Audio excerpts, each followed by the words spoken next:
¿Qué pasó? ¡Qué quilombo!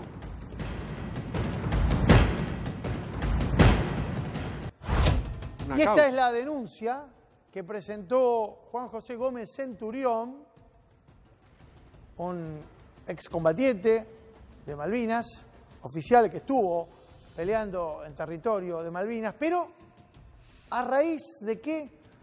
A raíz de los dichos del expresidente Eduardo Duhalde, quien la semana pasada, recordarán, habló de manera manifiesta de que un grupo de militares le habían dicho a él que se venía un golpe, que no iba a haber elecciones el año que viene y que se iba a interrumpir una vez más la institucionalidad de la Argentina de la mano de los militares. Yo estuve leyendo la denuncia, pero como tengo al protagonista de la denuncia, lo tengo a Juan José Gómez Centurión, a través del Zoom, lo voy a saludar primero. ¿Qué tal, Gómez Centurión? ¿Cómo va? ¿Cómo le va, Mauro? Gracias por llamarme. No, gracias a usted por recibirnos en su casa. Le pregunto, explíquenos, ¿por qué lo denunció o por qué denunció a Duhalde en este contexto? No, a ver, lo que dice el doctor Duhalde me parece gravísimo, y que lo haya dicho en tono muy liviano en un programa de televisión, casi riéndose, y que después involucró a funcionarios del gobierno, diciendo yo fui y le conté, a mí me pareció muy grave. Primero, porque el doctor Duhalde ya conocemos su historia, digamos, ¿no? El doctor Duhalde formó parte de la conspiración en el año 2001 con los varones del conurbano que volteó el gobierno de la Rúa, o sea que de conspiraciones sabe, cuando está hablando de estos temas sabe. Además, porque es un expresidente interino, me parece que tendría que haber recurrido a la justicia, porque un juez es el único que puede llamar a una persona y a un testigo y mediante una indagatoria someterlo a que diga la verdad a costa de que diga perjurio, digamos. Además puede intervenir teléfono, además puede ordenar toda una serie de medidas que ningún miembro del Poder Ejecutivo puede hacer. Con lo cual yo lo que pedí fue que se investigue, que se lo cite al doctor Duhalde, a otro comunicador también que perfiló las figuras que podrían estar involucradas, un economista ex candidato a presidente, un ex militar que formó parte del gobierno del PRO, con lo cual lo que le pedí al juez es que investigue, lo cite, les diga cuáles son las versiones, quién se lo dijo, quiénes son de esta supuesta conspiración los integrantes y qué es lo que pretendían hacer. A ver, quiero pasar en limpio esto, porque hay un dato que a lo mejor me parece es relevante a la hora de entender el por qué usted se involucra en esta denuncia. Ayer domingo, yo no sé si usted refiere a esto, hubo un artículo en el portal El Cohete a la Luna que dirige Horacio Berbisky, que creo que tiene su firma, ¿no? Que creo que tiene la firma del propio Horacio Berbisky, en donde se refiere justamente a algunos datos que habrían emanado de la información que Duhalde tenía. Y en esos datos aparecía su nombre, o figuraba su nombre, como uno de los supuestos conspiradores, que sería además quien ocupará un cargo trascendental en ese nuevo supuesto gobierno que se conformaría tras el supuesto golpe. ¿Es así, Juan José? No leí el artículo de Berbisky, no lo leo a Berbisky, pero a mí no me extraña porque ya Silvestre, en un programa en C5N, sin dar los nombres y apellidos, habría perfilado, vuelvo a repetir, un economista, ex candidato a presidente el año pasado, que podría ser Espero Labaña, y un ex militar que fue integrante del gobierno del PRO. Con lo cual, además, independientemente que me involucre a mí o no, me parece lo suficientemente grave como para que no sea investigado por un juez. ¿Cómo le va, Centurión? Ernesto Adida le habla. Más allá de este hecho puntual que usted denuncia, usted conoce bien las Fuerzas Armadas. ¿Hay espíritu de golpe en las Fuerzas Armadas? Pero no, Ernesto. El 100% de los integrantes de las Fuerzas Armadas, esa metodología no lo conocen ni generacionalmente. Y además, acabo de decir que hay metodologías nuevas de golpe de Estado en la Argentina, lo vimos en el 2001, digamos. Con lo cual, me parece una barbaridad, una ligereza absoluta por parte del doctor Duhalde. Vuelvo a repetir, un hombre que fue presidente, un hombre que se supone que es un hombre de Estado, que no recurra a la justicia para denunciar un hecho de esa naturaleza, me parece gravísimo. Con lo cual me parece que amerita que un juez lo llame a declarar, investigue investigue cuáles son las causas de estos rumores. Porque, a ver, yo le quiero hacer una aclaración, Ernesto. Yo soy opositor al gobierno, esto es claro. Yo confronté en las elecciones contra el doctor Alberto Fernández, y si va de nuevo en el 2003 y yo soy candidato, voy a volver a confrontar. Pero una cosa es la confrontación política y otra cosa es estar de alguna manera poniendo en duda la autoridad del presidente, porque un presidente que tiene rumores de golpe de Estado es un presidente débil, con lo cual la autoridad del presidente de la Nación no puede estar en duda. Es un tema institucional, que no tiene nada que ver con las personas. Ahí, Juan José, ahí la producción buscó rápidamente la referencia de este artículo. Si me permite, ya que usted no lo leyó, y seguramente, y muy probablemente muchos de los que nos están viendo tampoco, voy a leer el párrafo, artículo publicado en el portal El Cohete a la Luna, con la firma de Horacio Berbisky, que es además el director de este portal. Dice así: el ex juez de Avellaneda, Luis Carsoglio, es la fuente de la información sobre un golpe militar que impediría las elecciones del año próximo, mencionadas por el ex senador Eduardo Duhalde en conversaciones con sindicalistas y políticos, entre ellos el presidente Alberto Fernández, la vicepresidenta y el ministro de Defensa Agustín Rossi. Y acá viene la parte en lo que se lo alude. Según Duhalde, Carsoglio, recordemos, el ex juez que fue uno de los que fue separado a través de un mecanismo institucional porque decían que protegía a los Moyano, tiene un cuñado militar y ese cuñado le adelantó que presidiría el gobierno de facto resultante el retirado teniente coronel Juan José Gómez Centurión, que fue funcionario del gobierno de Macri, candidato presidencial en 2019, lo mismo que José Luis Espert, que sería su ministro de Economía, y este es el dato más fuerte, ¿no? Y Sergio Berni, su jefe de gabinete. Esto escribió, a ver, insisto. Una novela. Parece una novela esto. Impresionante. Uno sabe que Berbisky tiene buenas fuentes, está claro que lo pone en boca de Duhalde esto, pero hay algo que está queriendo decir este artículo. Se la dejo picando. Habría que preguntarle a Berbisky, sería que el juez lo llame a Berbisky también, entonces. Sí, sí, a ver, me parece... Mire, hoy Mauro, firmé la ampliatoria, firmé la ratificación de mi denuncia. Si hubiera leído eso, lo hubiera pedido también al juez que lo cite a Berbisky. Sí, me parece, digo, que ahí algo se va a involucrar. A ver, insisto, yo lo conozco a usted hace varios años, conozco de su hombría de bien y de sus gestiones en donde siempre puso por delante su honestidad, pero evidentemente y la acá, salud, ¿no? acá hay otra cosa, ¿no? Evidentemente acá hay otra cosa.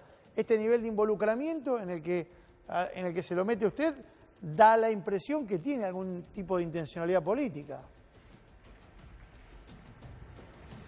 Yo no dudo que detrás de todo este mamarracho, que después resultó ser por parte de Duhalde un brote psicótico, digamos, Berbisky no haya querido salir, obviamente, a menoscabar a lo que él seguramente considera los nuevos movimientos de derecha en la Argentina. No me cabe la menor duda. Ahora, todo eso es especulación y especulación periodística.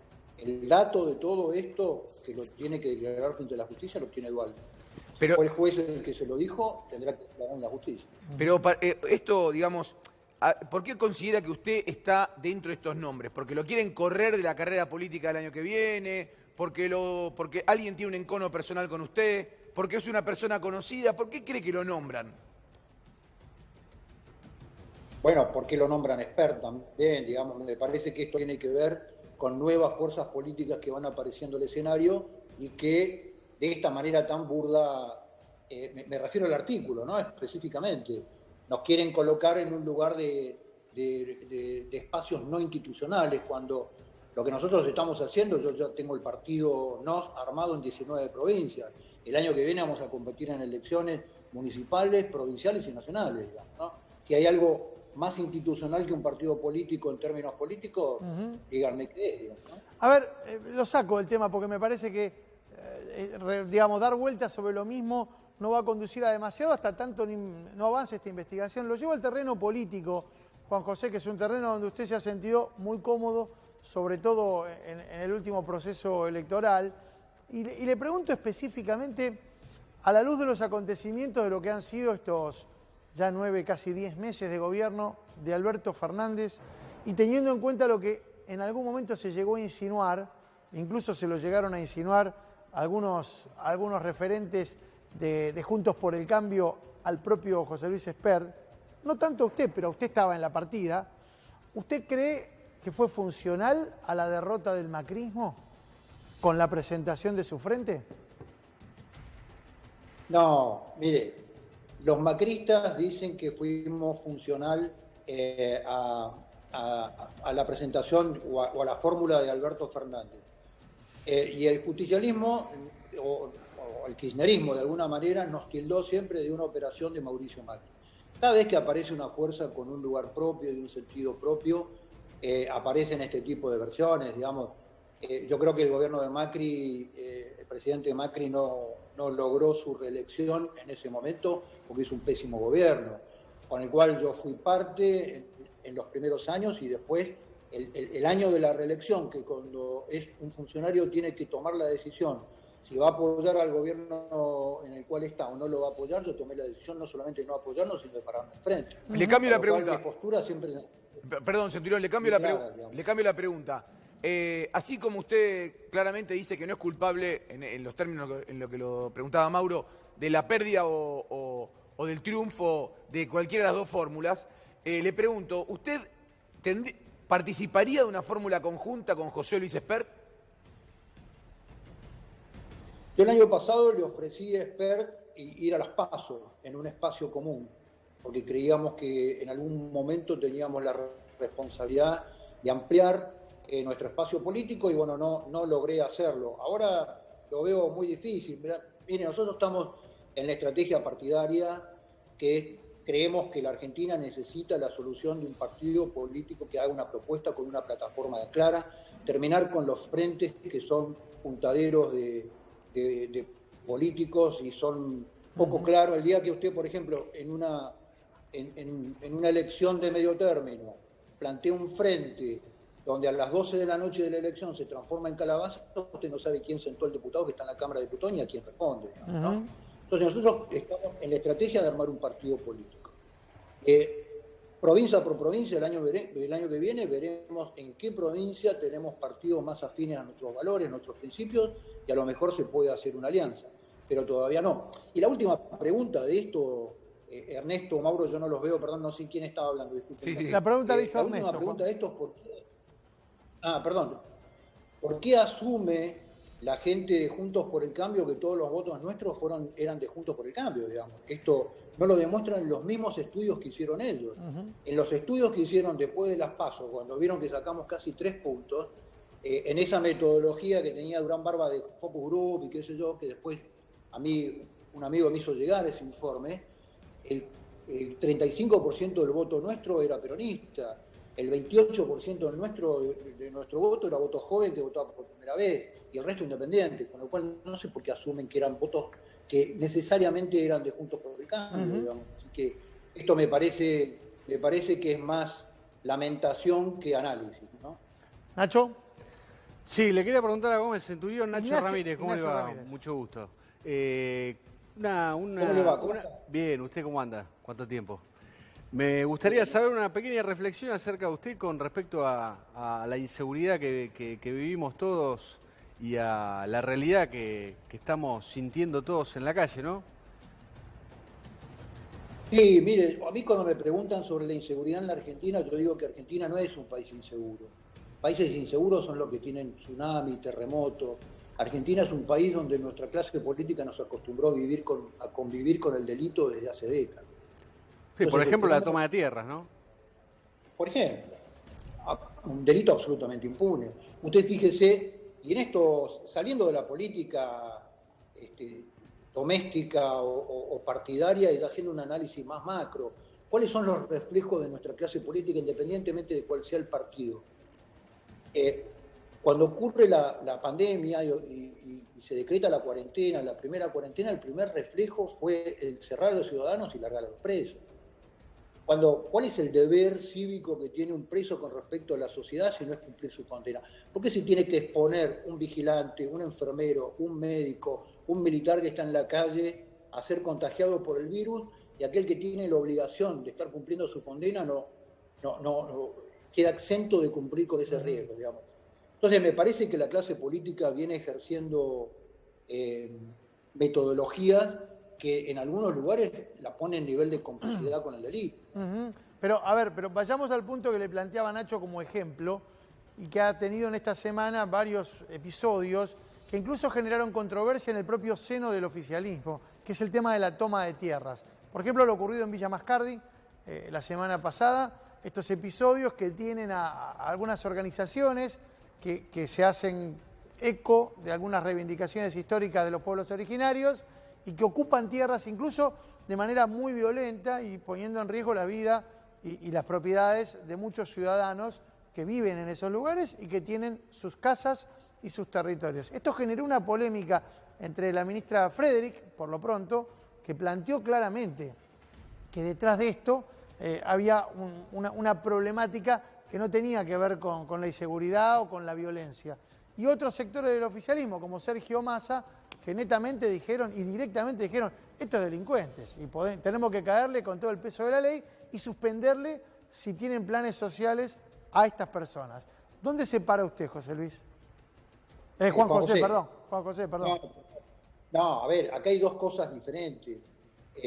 Lo de Villa Mascardi tiene que ver con un conflicto en desarrollo desde hace mucho tiempo con la supuesta etnia mapuche, que son organizaciones que están manejadas por estudios jurídicos en Londres, digamos, ¿no? Esto es muy claro. Y no es el primer conflicto étnico que se genera de distintos lugares de poder en el mundo con esta misma metodología. A ver, explíquelo. Ahora, explíquelo porque queda, lo tira usted así y queda como en un título. ¿Qué significa? ¿Estudios jurídicos en Londres piratas detrás de estas tomas?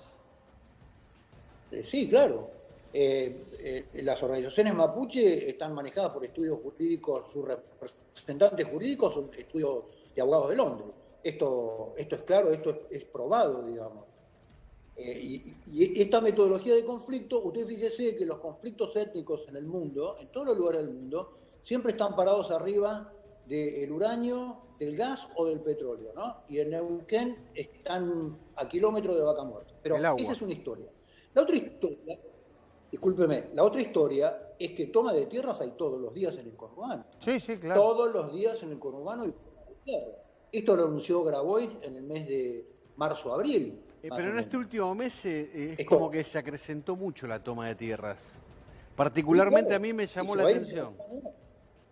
Pero, discúlpeme, también lo anunció Grabois, ¿eh? El tema de la toma de tierras en el conurbano va a ser cada vez más sistemático. Bueno, ahí hubo una polémica también, hace un mes aproximadamente, entre Grabois y la ministra de Hábitat y Vivienda, María Eugenia Bielsa, cuando caracterizaron la toma de tierra también con dos miradas totalmente distintas. Grabois hablaba de una necesidad social, de un problema social, y María Eugenia Bielsa planteaba también de un hecho criminal. Insisto con esto, ¿usted dónde se para acá? Porque evidentemente hay una necesidad habitacional en la Argentina que no está resuelta, que no está satisfecha. Pero no hay dos miradas. La toma de tierra es ilegal por donde la mire. Y promover la toma de tierra, como lo hace Grabois, es un delito. La solución al problema social tiene otra salida que no es la toma de tierra. Porque todo le funciona lindo a Grabois la toma de tierra y el discurso de la toma de tierra porque no van a tomar su casa. Entonces, lo que digo es, me parece que desde el discurso oficial, desde el discurso de la política, generar demagógicamente este modelo de que la necesidad social se cubre con el hecho espontáneo, que tampoco es espontáneo porque está organizado por organizaciones que son paraestatales. ¿Por qué digo organizaciones paraestatales que son las que encuadran estas tomas de tierra? Porque son organizaciones que el Ministerio de Desarrollo Social todos los años les paga. Yo, fíjese, en el debate presidencial el año pasado, en el segundo debate, denuncié que hacía 5 días el Ministerio de Desarrollo Social el año pasado le había terminado de liquidar a las organizaciones paraestatales 3.000 millones de pesos. Entonces, las organizaciones son sociales cuando se mantienen desde la sociedad, pero cuando el Estado interviene son organizaciones paraestatales. Las tomas de tierra están encuadradas por organizaciones paraestatales, que hoy tienen diputados en el Congreso. Juan José, gracias por este contacto con Solo Periodismo. Le mandamos un abrazo. Al contrario, un placer. Que tenga buenas noches, ¿eh? Atención, ¿Qué pasó? atención. Upalala.